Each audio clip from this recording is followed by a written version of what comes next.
Hello दोस्तों, तो कैसे हैं आप लोग। आशा करते हैं कि आप लोग अच्छे होंगे और अपनी पढ़ाई बेहद अच्छे तरीके से कर रहे होंगे। तो चलिए आज हम लोग स्टार्ट करेंगे 28 नवंबर 2025 को ग्रुप डी के आए हुए सभी शिफ्टों के सवाल को देखेंगे एक वीडियो में। तो चलिए, यह पहला सवाल था, न्यूटन के प्रथम नियम को कहते हैं, तो हम लोग क्या कहते हैं, तो जड़त्व का नियम कहते हैं।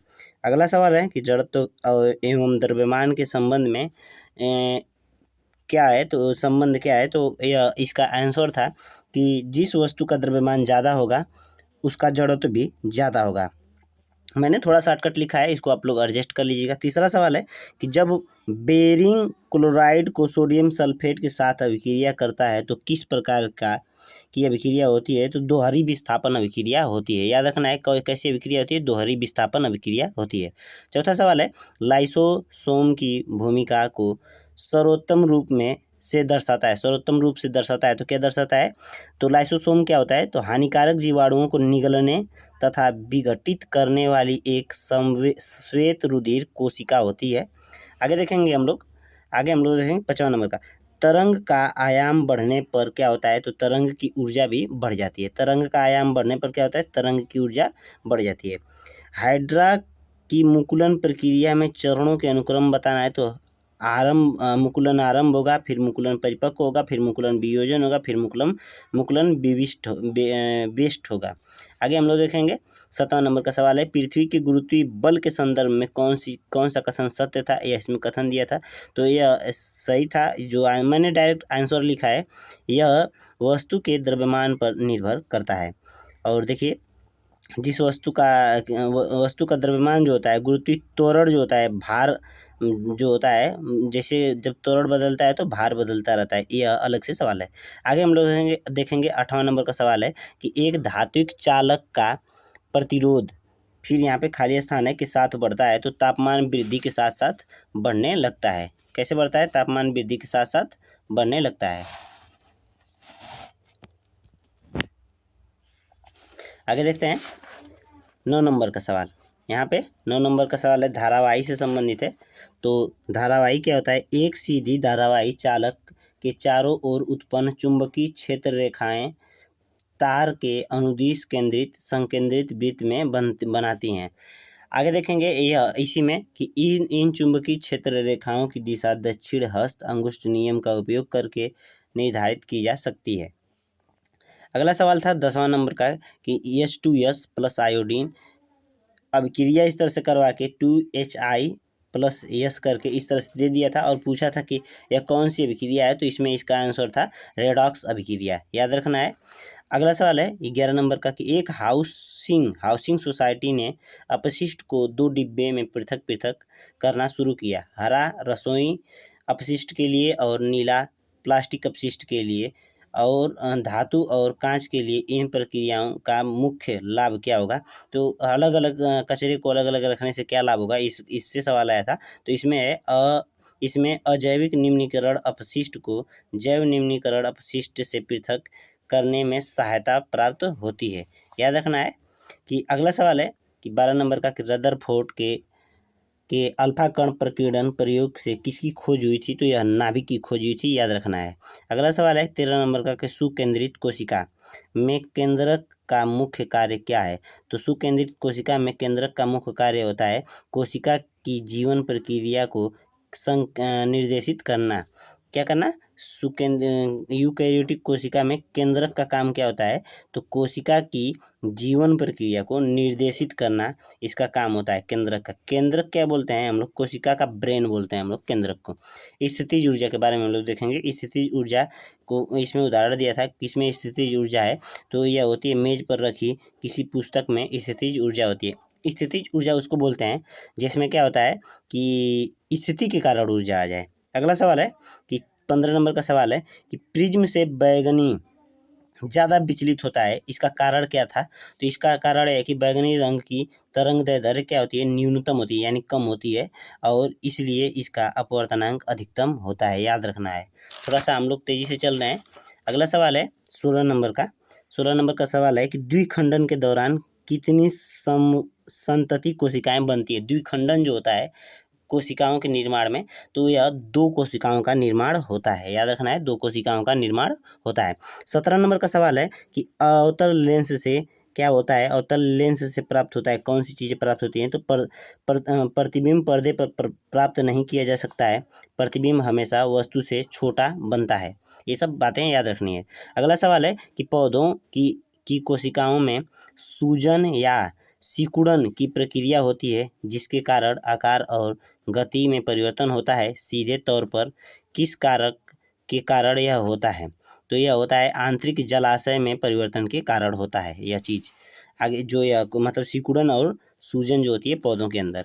आगे हम लोग देखेंगे कि 19 नंबर का सवाल है, किसी पदार्थ की अवस्था, चाहे वह ठोस हो या द्रव हो या गैस हो, किसके द्वारा निर्धारित की जाती है? तो यह तापमान और दाब के द्वारा निर्धारित की जाती है। याद रखना है, तापमान और दाब के द्वारा निर्धारित की जाती है।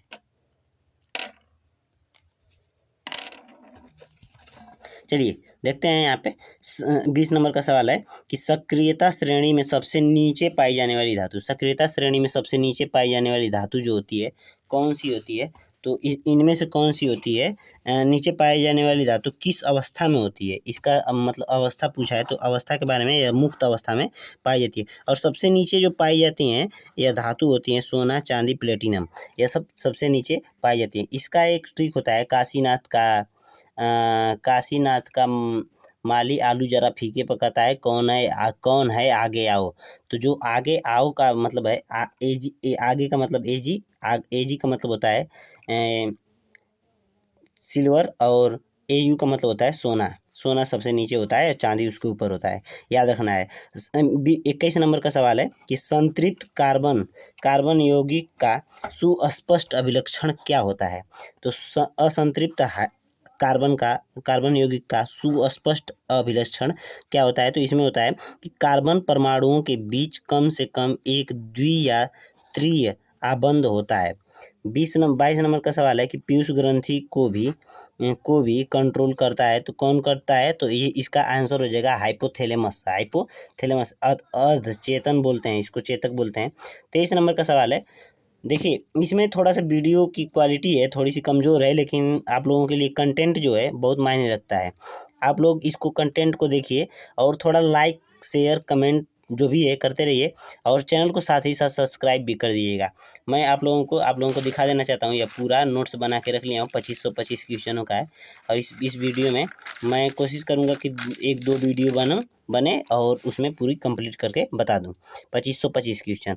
आगे हम लोग देखेंगे 23 नंबर का सवाल है कि प्रबल अम्ल एवं प्रबल क्षार से बने लवण विलयन का पीएच मान होता है, तो कितने के बराबर होता है? तो 7 के बराबर होता है। याद रखना है, प्रबल अम्ल और प्रबल क्षार से जब भी कोई चीज़ें बनती हैं तो उसका विलयन का मान जो होता है पीएच मान 7 के बराबर हो जाता है।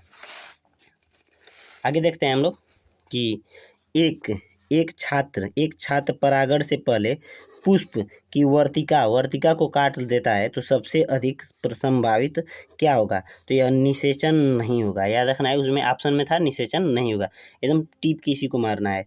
याद रखना है कि जब वर्तिका टूट जाएगी, वर्तिका जो ऐसे फूल होता है तो ऐसे होती है, ऐसे इस वाले भाग को हम लोग वर्तिका बोलते हैं। इसको इस वाले भाग को वर्तिका बोलते हैं, ऊपर वाले भाग को वर्तिकाग्र बोलते हैं, और इस वाले भाग को अंडाशय बोलते हैं हम लोग, जिसमें बीज का निर्माण होता है। 25 नंबर का सवाल है कि किस क्रियाकलाप द्वारा पता चलता है कि द्रव कणों के बीच रिक्त स्थान की उपस्थिति को प्रदर्शित करता है? तो चीनी को जल में घोलना। क्या है? चीनी को जल में घोलना। अब हम लोग देखेंगे 28 तारीख की सेकेंड शिफ्ट का सवाल। आगे देखते हैं कि यह जो है यहाँ से कि पौधों में वृद्धि केवल विशिष्ट क्षेत्रों में क्यों होती है? तो इसका होता है मेरिस्टेमेटिक ऊतक केवल विशिष्ट क्षेत्रों में ही उपस्थित होते हैं। अगला सवाल है कि पादप कोशिका भित्ति मुख्य रूप से किसकी बनी होती है? तो सेल्यूलोज की बनी होती है। याद रखना है ये सब चीज़ें, सेल्यूलोज की, पादप की कोशिका भित्ति किस चीज़ की बनी होती है? सेल्यूलोज की बनी होती है। तीसरा सवाल है कि किसी धातु को धातु के आसवन द्वारा शुद्ध किया जाता है? तो जस्ता को। आगे देखते हैं हम लोग कि किस प्रक्रिया द्वारा ये क्या लिखे हैं, आहार नली। आहार नली भोजन के पोषक तत्वों को अवशोषण करती है, तो यह करती है स्वांगीकरण प्रक्रिया द्वारा। याद रखना है। अगला सवाल है कि एथेनॉल को सांद्र H2SO4 की अम्ल की अधिकता में 443 केल्विन पर गर्म करने पर एथीन प्राप्त होने वाली रासायनिक परिवर्तन कौन सा होता है, तो निर्जलीकरण होता है। याद रखना है, यह निर्जलीकरण होता है। आगे हम लोग देखेंगे कि यहाँ से एक सवाल था प्रतिरोध ओम वाला, जो सवाल होता है। तो यह 15 ओम और 5 ओम की दो प्रतिरोधों को 12 वोल्ट की बैटरी से श्रेणी क्रम में जुड़े हुए हैं, तो परिपथ में जो धारा प्रवाहित होती है उसका मान क्या होगा। तो इसको टोटल रेजिस्टेंस निकाल देंगे। तो श्रेणी क्रम में जब जुड़ा है तो इसको हम लोग सीधा जोड़ देंगे, और 15 5 हो जाएगा 20, और इस वाले फार्मूले V बराबर I इंटू R से हम लोग I का मान निकालेंगे। चूंकि V का दिया है 12/20 करके 0.6 इसका आंसर हो जाएगा। आगे हम लोग देखेंगे कि क्या होता है जब पेंडुलम की बाब अपनी औसत गति से चरम स्थिति पर झूलता है। तो यह होता है स्थितिज ऊर्जा बढ़ती है और गतिज ऊर्जा क्या हो जाती है, घट जाती है। याद रखना है। आठवां सवाल है कि प्रजनन स्वास्थ्य में गर्भ निरोधक का क्या उद्देश्य होता है, तो अनियोजित गर्भधारण को यह रोकने का काम करता है। प्रजनन स्वास्थ्य में गर्भ निरोधक जो होता है, जिसको हम लोग सीधे तौर पर हम लोग बोलते हैं कंडोम बोला जाता है। यह चीज़ क्या करती है, मतलब अनियोजित गर्भधारण को रोकने का काम करती है। 9वां है सत्य और असत्य को पहचानना है। तो यह है जैसे प्रकाश की किरणें कांच में प्रवेश करती हैं तो उनकी चाल कम हो जाती है। अगला सवाल है कि अगला लाइन है कि आपतित किरण एवं निर्गत किरण समानांतर होती हैं, तो यह दोनों कथन सत्य हैं। RRB ने इनको दोनों कथन को सत्य ही माना है। आगे हम लोग देखेंगे 10 नंबर का सवाल यहाँ पे सत्य कथन ध्वनि की चालन के लिए माध्यम की आवश्यकता होती है। तो यह कथन सत्य है। उसमें सवाल में यही था कि कौन सा कथन सत्य है, तो यह क्या होता है कि ध्वनि के चालन के लिए हमको माध्यम की आवश्यकता होती है, यही वाला कथन सही था। आगे हम लोग देखेंगे कि फिर वही है क्या यार, मुझको तो लग रहा है कि वही वाला है। एक बार मैंने इसको ख़त्म किया है। नहीं, ये नहीं है। यहाँ से है कि एक मुर्गी पालक ऐसी पक्षी पालना चाहता है जो कम चारा खाए, ज़्यादा गर्मी सहन कर सके और अच्छी गुणवत्ता वाले चूजे पैदा करे। उसे कौन सा रणनीति अपनाना चाहिए, तो उसे विदेशी और स्थानीय मुर्गी का संकरण को यूज करना चाहिए।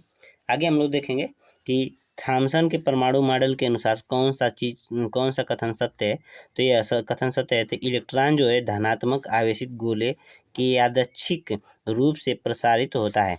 आगे हम लोग देखेंगे 13 नंबर का सवाल की कौन सा कथन सही और कौन सा गलत है, इसके बारे में हम लोग देखेंगे कि यह जो सवाल है कि पूछा है इसमें, यहाँ पर पूछा है कि घ्राण सूचकों का उपयोग किसी यौगिक की अम्लीय, क्षारीय और प्रकृति की जांच के लिए किया जाता है। और दूसरा है कि लौंग का तेल एक घ्राण सूचक है। तो यह दोनों कथन सत्य होते हैं।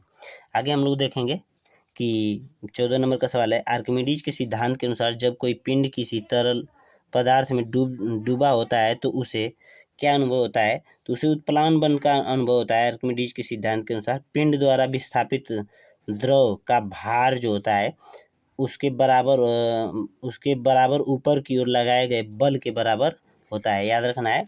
आगे हम लोग देखेंगे हार्मोनल जो होता है गर्भ निरोधक गोलियां जो होती हैं वे प्राकृतिक हार्मोनल संतुलन को बाधित करती हैं, अन्य शारीरिक कार्यों को प्रभावित भी करती हैं। याद रखना है ये सब चीज़ें।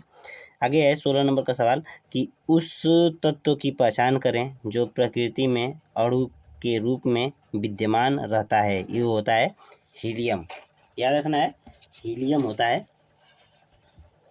अगला सवाल है 17 नंबर का सवाल है कि गैसों के कंप्रेस्ड किया जा सकता है क्योंकि क्या होता है गैसों के कण शिथिल रूप से संकुलित होते हैं और उनमें आंतरिक अंतराल अधिक होता है।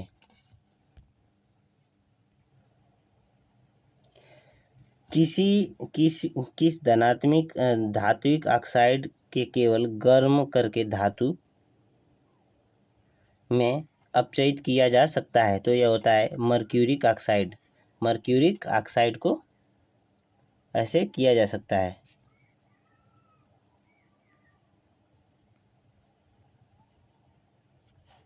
आगे हम लोग देखेंगे यहाँ से, जब ठोस लेड सेकेंड नाइट्रेट को गर्म किया जाता है तो पीला अपशिष्ट POB रह जाता है और दो गैसें निकलती हैं। एक लाल भूरे रंग की होती है तथा दूसरी दहन में सहायक होती है। कौन सी गैसें होती हैं? तो नाइट्रोजन डाइऑक्साइड और ऑक्सीजन होती है, ऑक्सीजन गैस। आगे हम लोग देखेंगे कि कौन सा वियोजक प्ररोह और मूल्यों के सिरों की लंबाई में वृद्धि के लिए उत्तरदायी होता है? तो विभाज्योतक प्ररोह और मूलों के सिरों के लिए तो शीर्षस्थ विभाज्योतक एपिकल मेरिस्टेमेटिक बोलते हैं, मेरिस्टेमेटिक उत्तक बोलते हैं, यह होता है। गर्भ निरोधक गोलियां जो होती हैं वो क्या करते हैं? Use of the condom of sperm को, जो स्पर्म को ओवम तक जाने से रोकती हैं। कॉपर टी का यूज कर सकते हैं। और इसकी विधि जो होती है, इसकी गर्भ निरोधक विरोधी विधियाँ जो होती हैं, तो अंडाशय से अंडे के निकलने को रोकने के लिए हार्मोनल संतुलन में परिवर्तन करना। आगे जो होता है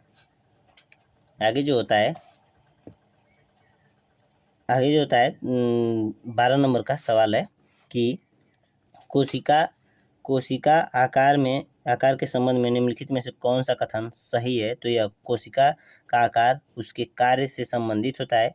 जीव में आकार से संबंधित नहीं होता है। जीव के आकार से कोई संबंध नहीं होता, मतलब जीव कितना भी बड़ा हो, कोशिका छोटी हो सकती है, कोशिका कितना हो बड़ी हो, जीव छोटा हो सकता है। आगे हम लोग देखेंगे कि यह एक बर्तन में भरा तरल पदार्थ समान ऊंचाई पर दबाव डालता है। तो यह बात सही है कि पात्र में सभी दिशाओं में जो होता है दाब होता है, सभी दिशाओं में समान रूप से कार्य करता है। आगे हम लोग देखेंगे कि किसी वस्तु की प्रारंभिक और अंतिम स्थिति के बीच सबसे छोटी दूरी को हम लोग क्या कहते हैं? तो विस्थापन बोलते हैं। विस्थापन जैसे यहाँ से एक पॉइंट है, इस तरह से घूम के जा रहा है तो इसको हम लोग दूरी बोलेंगे, लेकिन यहाँ से जो सीधा रास्ता है उसको हम लोग क्या बोलते हैं? विस्थापन। आगे हम लोग देखेंगे कि मधुमक्खी के समान नाम की और उसके वैज्ञानिक नाम को सुमेलित करना है। तो भारतीय मधुमक्खी जो होती है एपिस सोनारा इंडिका बोलते हैं। शैल मधुमक्खी को बोलते हैं, शैल मधुमक्खी बोलते हैं एपिस डोरसेटा। लिटिल को हम लोग बोलते हैं एपिस फ्लोरी और इटालियन को हम लोग बोलते हैं एपिस मेलिफेरा।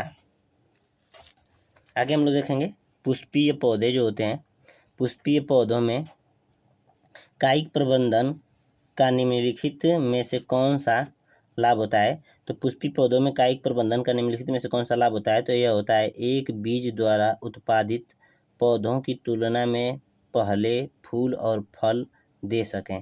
तो जैसे क्या होता है, बीज द्वारा जो पौधे उगाए जाते हैं वो जल्दी मतलब फूल और फल नहीं देते हैं, उसके लिए कायिक प्रबंधन किया जाता है। आगे हम लोग देखेंगे कि लोहे का संचरण को रोकने के लिए सामान्यतः किस विधि का उपयोग किया जाता है? तो यह होता है लोहे के संक्षारण को रोकने के लिए धातु पर पेंट या तेल का विलेपन होता है, जैसे उसकी पुताई कर देते हैं। मेंडल के प्रयोग में जब उन्होंने एक लंबे यानी TT और एक बौने मटर TT स्मॉल TT पौधे का संकरण किया तो F1 पीढ़ी में उन्होंने क्या देखा? तो सबसे लंबे पौधे उन्होंने देखे थे। आगे हम लोग देखेंगे कि 19 नंबर का सवाल है, एक व्यक्ति एक विशाल स्थिर वस्तु को F बल से धक्का देता है तो वस्तु F बल से प्रतिकर्षण करती है। यदि प्रतिकर्षण समान बल और विपरीत होता है जैसा कि तृतीय नियम द्वारा सुझाया गया है तो वस्तु त्वरित क्यों नहीं होती है? तो किया है, क्रिया और प्रतिक्रिया बल अलग अलग वस्तुओं पर कार्य करते हैं, लेकिन स्थिति वस्तु पर ये स्थैतिक घर्षण लागू अपकर्ष बल एफ को संतुलित करता है। आगे हम लोग देखेंगे 20 नंबर का सवाल है, विद्युत परिपथ में प्लग कुंजी का क्या उद्देश्य होता है? प्लग कुंजी का, विद्युत परिपथ में प्लग और कुंजी का उद्देश्य क्या होता है? तो यह होता है, यह परिपथ को जोड़ने और वियोजित करने में मदद करती है। आगे हम लोग देखेंगे कि निम्नलिखित में से कौन सी धातु जल के साथ अत्यधिक तीव्रता से अभिक्रिया करेगी? तो सोडियम होती है। और 22 नंबर का सवाल है, कोलाइडी कण जो होते हैं किसके द्वारा अलग किए जा सकते हैं? तो अपकेंद्रण के द्वारा अलग किए जा सकते हैं। अगला सवाल है, किस कोशिकांग को कोशिका की आत्मघाती थैली कहते हैं? तो यह होता है लाइसोसोम। अगला सवाल है कि किसी बल द्वारा किया गया कार्य धनात्मक तब कहा जाता है जब बल का एक अवयव विस्थापन की दिशा में होता है। क्या होता है कि किसी बल द्वारा किया गया कार्य जो होता है धनात्मक तब कहा जाता है जब बल का एक अवयव विस्थापन की दिशा में होता है। आगे हम लोग देखेंगे 25 नंबर का सवाल है कि कौन सी सतह पराबैंगनी किरण को रोकती है? तो यह ओजोन परत जो होती है वह पराबैंगनी किरणों को रोकती है। हम लोग देखेंगे कि एक बिंब को 15 सेंटीमीटर फोकस दूरी वाले एक अवतल दर्पण के सामने 30 सेंटीमीटर दूरी पर रखा गया जाता है। प्रतिबिंब की दूरी भी है तो कितनी दूरी पर बनेगा? तो यह हो जाएगा, अगर यहाँ पे 15 है, यहाँ पे 30 है, तो हम लोग इस वाले फार्मूले का यूज करेंगे। और एफ बराबर अवतल है तो अवतल दूरी में एफ का मान माइनस में रखेंगे और यू का भी मान माइनस में रखेंगे। तो इसको हल करने पर क्या आएगा? -30 सेंटीमीटर आएगा। याद रखना है, -30 सेंटीमीटर आएगा। फार्मिक अम्ल का फार्मूला क्या होता है? तो HCOOH होता है। अगला सवाल है कि कार्य के आधार पर निम्नलिखित में से कौन सा संयोजन मनुष्य में पाए जाने वाले सभी प्रकार के जंतु ऊतकों को निरूपित करता है? तो यह होता है उपकला ऊतक, संयोजी ऊतक, पेशी ऊतक और तंत्रिका ऊतक जंतु कोशिका को निरूपित करता है। अगला सवाल है कि नर जनन तंत्र में शुक्रवाहिका का कार्य क्या होता है? तो शुक्राणु को अधिवृषण से मूत्रमार्ग तक पहुंचाना। अगला सवाल है कि बोर के परमाणु मॉडल के अनुसार इलेक्ट्रॉन नाभिक के चारों ओर विविक्त कक्षाओं में क्या करता है? परिक्रमण करता रहता है। यह सब सवाल ग्रुप डी पिछली बार पूछे गए हैं 2025 में। ये 25 में बोला हूँ, 25 वाला पेपर है, लेकिन 26 में इसका पेपर हुआ था। आगे हम लोग देखेंगे कि कोशिका में लाइसोसोम की भूमिका क्या होती है? तो विजातीय पदार्थों का क्या करता है? विजातीय मतलब जो अलग से पदार्थ आते हैं उनका पाचन कर देता है। आगे हम लोग देखेंगे 7 नंबर का कि नीली गैर कजली ज्वाला कजली लौ के साथ जलता है तो कौन सा जलता है? एथेनॉल जलता है। आगे हम लोग देखेंगे कि लैंगिक जनन करने वाले जंतुओं में अनुवांशिक विविधता निम्नलिखित में से किसके द्वारा सुनिश्चित की जाती है? तो यह संतानें दोनों जननों से जीव प्राप्त करती हैं। आगे हम लोग देखेंगे कि धातुओं के विद्युत अपघटनी परिष्करण की प्रक्रिया के दौरान विद्युत अपघटन से धारा प्रवाहित करने पर एक अशुद्ध धातु विद्युत अपघटन में विलीन हो जाती है, तो इसको हम लोग बोलते हैं एनोड। आगे हम लोग देखेंगे कि यदि लंबा कैपिटल टी छोटे पर प्रभावी है तो गोलीय बीज झुर्रीदार पर प्रभावी है, तो उस पौधे के जीनोटाइप की पहचान कीजिए जो छोटी ऊंचाई और गोल बीज दर्शाता है। तो यह होता है TTRR, कैपिटल R रहेगा और TT स्मॉल में रहेगा। आगे हम लोग देखेंगे कि 20 न्यूटन के एक नेट क्षैतिज बल 4 किलोग्राम के एक ब्लॉक पर जो प्रारंभ में 5 सेकेंड तक विरामावस्था में है कार्यरत है, तो ब्लॉक की अंतिम चाल क्या होगी? तो अंतिम चाल हो जाएगी V बराबर यू प्लस ए टी वाले फार्मूले का यूज करके, V बराबर यू प्लस ए टी वाले फार्मूले का, इस वाले फार्मूले का यूज करेंगे और इसको हम लोग जब हल करेंगे तो यह 25 मीटर प्रति सेकेंड आ जाएगा। याद रखना है। आगे हम लोग देखेंगे कि समस्थानिक का कौन सा गुणधर्म सदैव भिन्न होता है? तो परमाणु क्रमांक भिन्न होता है। समभारिक का परमाणु क्रमांक भिन्न होता है और समस्थानिक का परमाणु भार भिन्न होता है। क्या होता है? परमाणु भार भिन्न होता है। आगे हम लोग देखेंगे कौन सा सही है। तो इसमें है कि प्रिज्म में श्वेत प्रकाश की किरणों का उपयोग करके वह विक्षेपण करता है, हो सकता है। आगे हम लोग ये भी सही, ये सही है। विचलन कोण आपतित किरण और निर्गत किरण के बीच का कोण होता है। याद रखना है।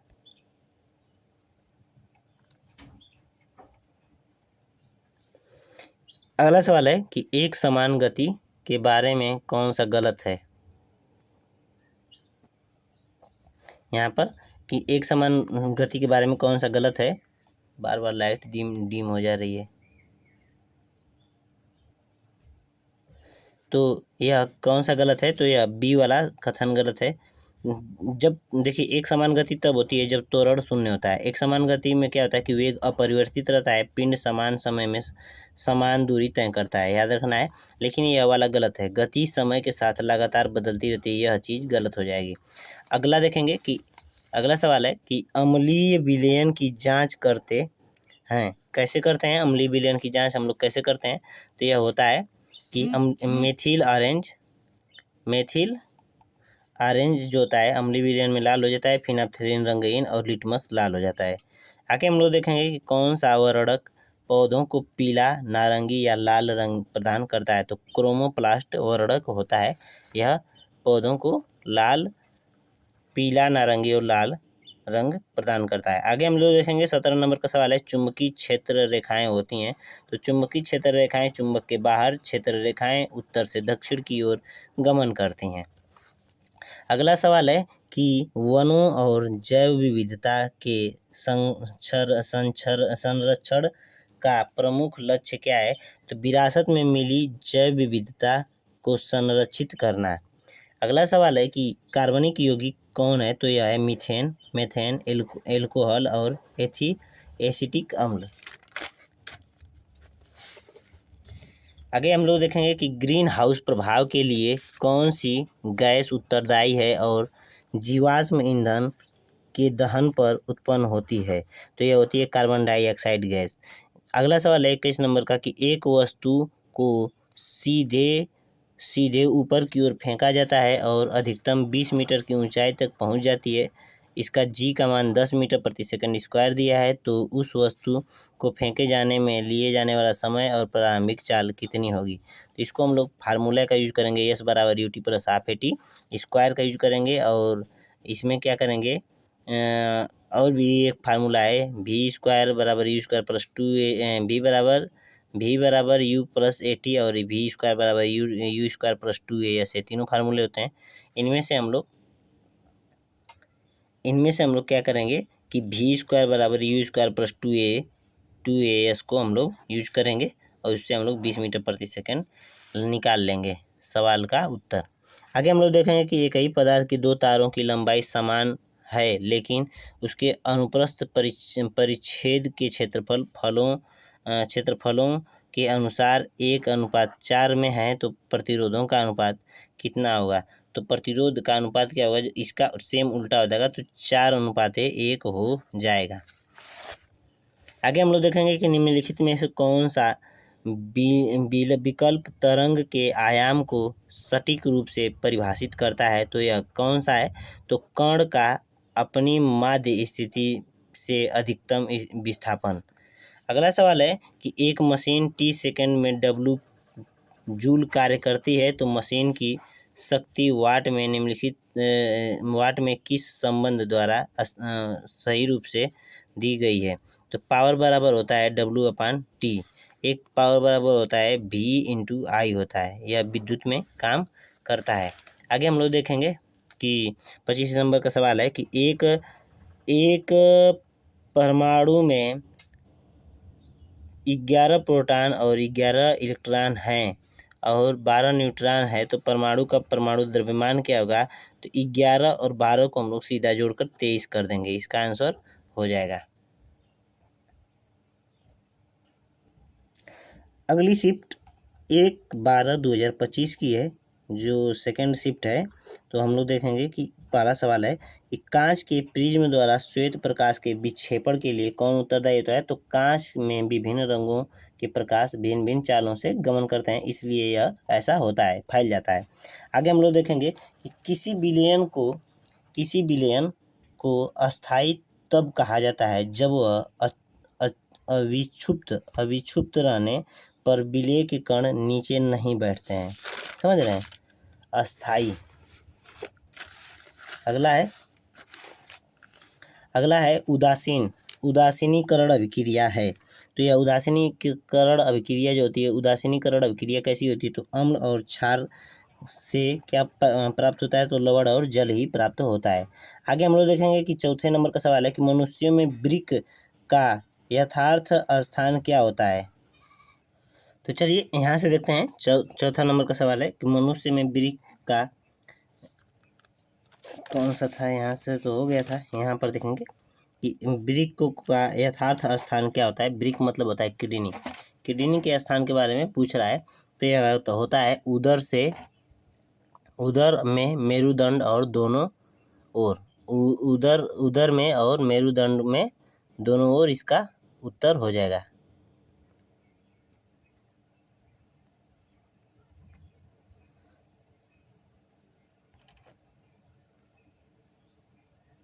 एक सेकेंड, थोड़ा सा लाइट एडजस्ट कर लें। हाँ, ठीक है।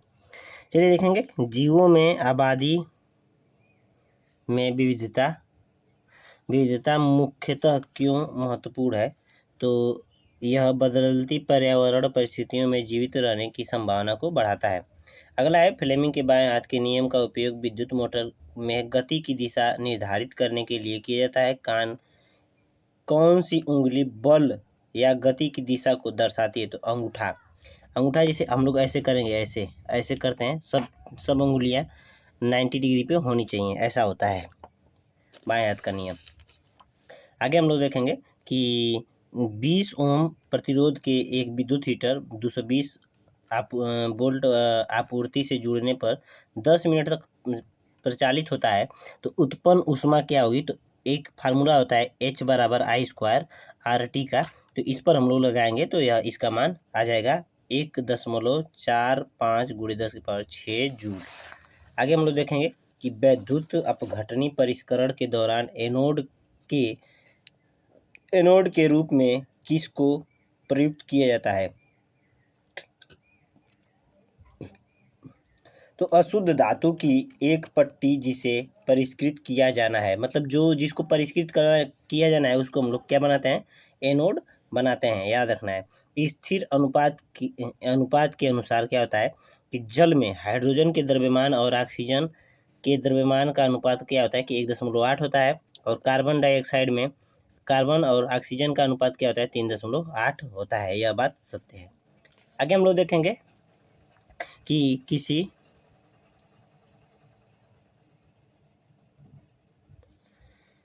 किसी कण में उपस्थित, बार बार ये लाइट डिम हो जा रही है। मैं सीधा कर रहा हूँ, इसको सही कर रहा हूँ, बार बार ये हो जा रहा है। क्या है ना कि इसको थोड़ा सा इसका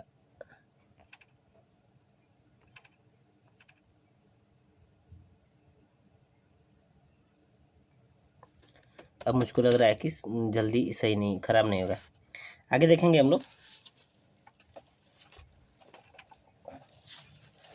कि किसी कण में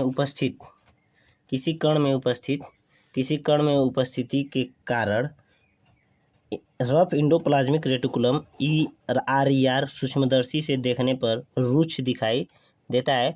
तो यह होता है राइबोसोम। आगे देखेंगे हम लोग कि जब किसी हाइड्रोकार्बन को वायु की अधिकता में जलाया जाता है तो अंतिम उत्पाद सदैव बनता है। क्या बनता है? तो कार्बन डाइऑक्साइड गैस और जल बनेगा। आगे हम लोग देखेंगे कि एक मृदु ध्वनि की तुलना में समान आवृत्ति को तेज ध्वनि की क्या विशेषता होती है, तो यह इसका आयाम जो होता है तेज ध्वनि की का अधिक होता है। आगे हम लोग देखेंगे 13 नंबर का कि बस के अचानक रुकने से खड़े व्यक्ति का आगे की ओर गिरना किसका उदाहरण है, तो न्यूटन की गति के पहले नियम का उदाहरण है। आगे हम लोग देखेंगे कि 14 नंबर का सवाल है कि एक नर मानव जनन तंत्र का हिस्सा है, तो पुरस्थ ग्रंथि इस तरह से एकदम सेम यही वर्ड लिखा है। जो भी चीज़ें मैं बता रहा हूँ, मैं अपने मन से नहीं बता रहा हूँ कि सब चीज़ मतलब ये सब चीज़ें जो आंसर की से लिख कर बता रहा हूँ, सब नोट कर दिया हो। आगे देखेंगे कि यह 15 नंबर का है कि एक ही भूमि पर निश्चित पैटर्न में दो या दो से अधिक फसलों को एक साथ उगाए जाने को हम लोग क्या बोलते हैं, इंटरक्रॉपिंग या सशयन बोलते हैं, इंटरक्रॉपिंग बोलते हैं। आगे हम लोग देखेंगे कि 16 नंबर का प्रकीर्णन के कारण स्क्रीन पर प्राप्त 7 रंगों के बैंड को क्या कहते हैं, स्पेक्ट्रम बोलते हैं हम लोग।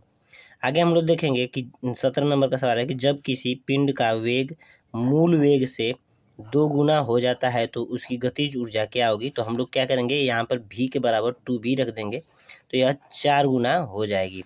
आगे हम लोग देखेंगे कि 18 नंबर का कि सूत्र इकाई की परिभाषित कीजिए, तो यह होता है किसी आयनिक यौगिक की सूत्र इकाई में सभी परमाणुओं के परमाणु द्रव्यमान का योग होता है। आगे हम लोग देखेंगे 19 नंबर का सवाल है कि किसी वस्तु के द्रव्यमान और भार के लिए निम्न में से कौन सही है, तो द्रव्यमान स्थिर होता है लेकिन भार जो होता है परिवर्तनशील होता है, याद रखना है। आगे हम लोग देखेंगे 20 नंबर का सवाल है कि न्यूक्लियन में शामिल होता है, तो न्यूक्लियन में शामिल होता है प्रोटॉन और न्यूट्रॉन, याद रखना है। 21 नंबर का सवाल है कि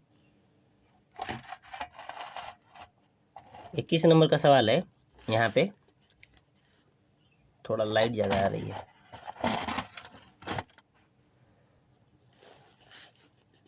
यहाँ पे हम लोग देखेंगे 21 नंबर का सवाल है कि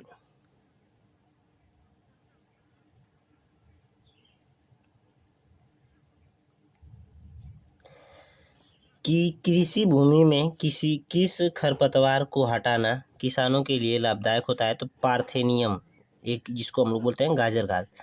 22 नंबर का सवाल है कि एक तैराक पानी के पीछे की ओर धकेलता है, तैराक आगे की ओर धकेलने वाली प्रतिक्रिया बल क्या होगी, तो यह पानी जो होता है तैराक को आगे की ओर धकेलता है, मतलब क्रिया प्रतिक्रिया का यहाँ पर जो है नियम फॉलो होता है, या न्यूटन के तृतीय नियम के अनुसार कोई आदमी पानी में तैर सकता है। आगे हम लोग देखते हैं 23 नंबर का सवाल है कि कौन कोशिका का भाग नहीं है, तो यह होता है हृदय। इसमें 4 ऑप्शन थे और चारों मैंने लिख दिया है, आप लोग देख लीजिएगा। हृदय जो होता है कोशिका का भाग नहीं होता, बल्कि माइटोकॉन्ड्रिया, कोशिका द्रव्य और कोशिका भित्ति, ये सब कोशिका के भाग होते हैं। अगला सवाल है कि किसी पादप की जड़ें नए पादप को जन्म देती हैं, तो उसको हम लोग बोलते हैं, किस पादप की जड़ें नए पादप को जन्म देती हैं, तो यह शकरकंद होता है। आगे हम लोग देखेंगे कि यहाँ पर अभिक्रिया को संतुलित करना था, तो इसमें मैंने यहाँ से ऑप्शन उठा के भर दिया। इसको जब भी हम लोग मतलब संतुलित करेंगे तो यहाँ पर हम लोग बदलाव नहीं करेंगे, आगे ही बदलाव करेंगे। इस तरह से यहाँ पे 2 लिखा गया है तो हम लोग 2 लिखेंगे, फिर इस तरह से देखेंगे बदलाव करके किस पर सटीक बैठ रहा है, तो उस हिसाब से हम लोग उस पूरे फार्मूलों को सही कर लेंगे। हाँ, अब देखते हैं 1/12/2025 की 3rd शिफ्ट को। आगे हम लोग देखेंगे, पहला सवाल है कि जीवन प्रक्रियाओं के लिए जीव के शरीर की बाहर से ऊर्जा के स्रोत के स्थानांतरण को क्या कहते हैं, तो हम लोग बोलते हैं पोषण। जो हम लोग बाहर से ऊर्जा का स्रोत लेते हैं तो उसको हम लोग पोषण बोलते हैं। आगे हम लोग देखेंगे कि एक वस्तु बिंदु O से A तक सीधे रास्ते पर चलती है, फिर तुरंत वापस मुड़ती है और वापस आते हुए बिंदु B पर रुक जाती है, और जो कि O की ओर A से 30 मीटर की दूरी पर है तो तय की गई कुल दूरी और कुल विस्थापन क्या होगा। तो इसमें कुछ करना नहीं है। इसमें क्या होता है कि हम लोग ओ से ए की इस तरह से ले लेंगे, यहाँ पर ए बिंदु, यहाँ पर ओ बिंदु, और यह ओ है और यह ए है, तो यह इस तरह से जा रहा है और यह कितना जा रहा है और फिर इस तरह से आ रहा है, तो 30 इस तरह से सीधे चलता है और यहाँ पे 100 मीटर होगा। मैं यहाँ पे लग रहा है कि वापस आते हुए 100 मीटर चलता है, 100 मीटर होता है, तो यहाँ पे 100 पहले गया और फिर वहाँ से इधर से 30 आ गया, तो 30 इधर आ गया, वापस आ गया, तो पहले 100 गया पूरा।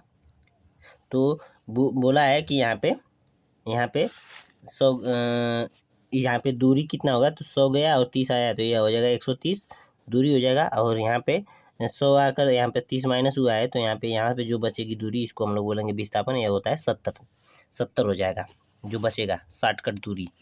आगे हम लोग देखेंगे तीसरा कि एक धातु 75 mm मतलब 75 मीटर की त्रिज्या वाले एक वृत्तीय पथ का एक चक्कर 35 सेकेंड में पूरा करता है। एक चक्कर के बाद औसत वेग क्या होगा, तो औसत वेग जो हो जाएगा 0 हो जाएगा। समझ रहे हैं, औसत वेग 0 हो जाएगा, क्योंकि विस्थापन जो होगा, विस्थापन जो होता है, विस्थापन यहाँ पे 0 हो जाएगा। आगे देखेंगे हम लोग कि किसी नहीं, फसल प्रबंधन में कीटनाशकों का उपयोग द्वारा किसे नियंत्रित किया जाता है, तो कीटों द्वारा। कीटनाशक का उपयोग कीटों को नियंत्रित करने के लिए हम लोग करेंगे।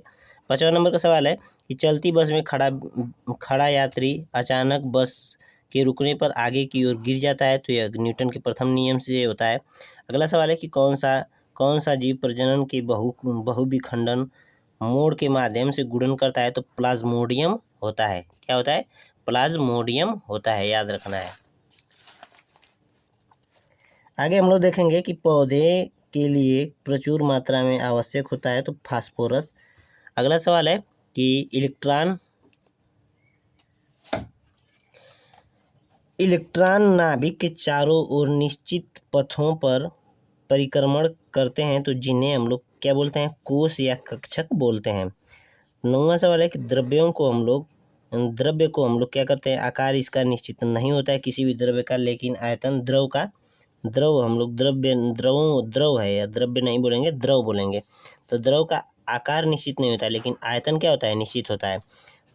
प्रश्न नंबर 10 है, धातुओं का सामान्य भौतिक गुण होता है, तो यह धुंधला रूप होता है। आगे हम लोग देखेंगे 11 नंबर का सवाल है, जीवन प्रक्रिया किस जीव के जीवन को बनाए रखने के लिए आवश्यक है, तो यह पोषण, उत्सर्जन और श्वसन। अगर यह तीनों चीज़ नहीं कर रहा है तो वह जीव मर जाएगा। आगे हम लोग देखेंगे 12 नंबर का सवाल है कि श्रेणी क्रम में व्यवस्थित समान प्रतिरोध R वाले 10 प्रतिरोधकों का प्रतिरोध क्या होगा, तो 10R हो जाएगा। यहाँ पे R 10 बार लिखेंगे और जोड़ देंगे। अगला सवाल है 13 नंबर का सवाल ये है कि परिपथ में एक टेढ़ी मेढ़ी रेखा का उपयोग निम्न में से किसे निरूपित करता है, तो टेढ़ी मेढ़ी रेखा इस तरह से आती है, तो इस तरह से टेढ़ी मेढ़ी रेखा जो होती है प्रतिरोध को निरूपित करती है। अगला सवाल है कि किसी हॉल या कमरे में अनुरणन का मुख्य कारण क्या होता है, तो कठोर पृष्ठों से ध्वनि का बहुपरावर्तन। अगला सवाल है कि संक्षारण क्या है, तो संक्षारण एक रासायनिक परिवर्तन होता है।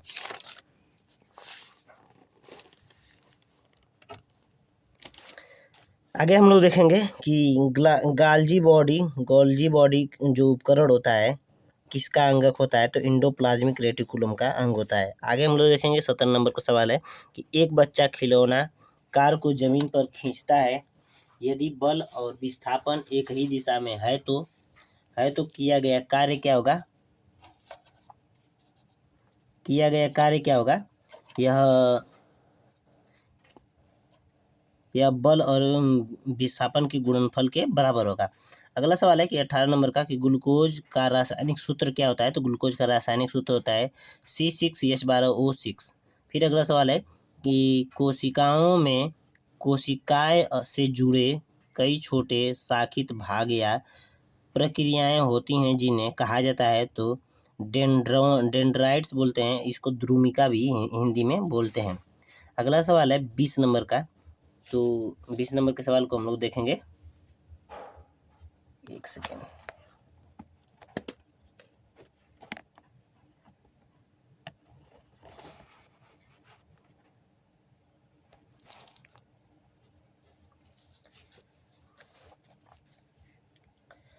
बीस नंबर के सवाल को हम लोग देखेंगे कि बोर के परमाणु मॉडल के संबंध में निम्नलिखित में से कौन सा सही है।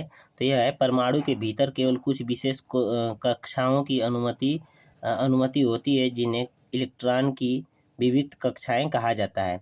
फिर अगला सवाल है यहाँ पे कि उदासीनीकरण अभिक्रिया में क्या होता है, अम्ल, फिर यहाँ से खाली स्थान और फिर क्षार, फिर खाली स्थान का संयोजन होता है जिससे जल अणुओं का निर्माण होता है। तो यहाँ पे H+ आयन और H- आयन भर देंगे। H+ आयन इसमें भरेंगे, H+ आयन यहाँ पे H+ आयन भर देंगे और यहाँ पे H- आयन भर देंगे, H- आयन भरेंगे, OH- आयन भर देंगे। याद रखना है, OH यहाँ पे 1 नहीं रहेगा, माइनस बस रहेगा।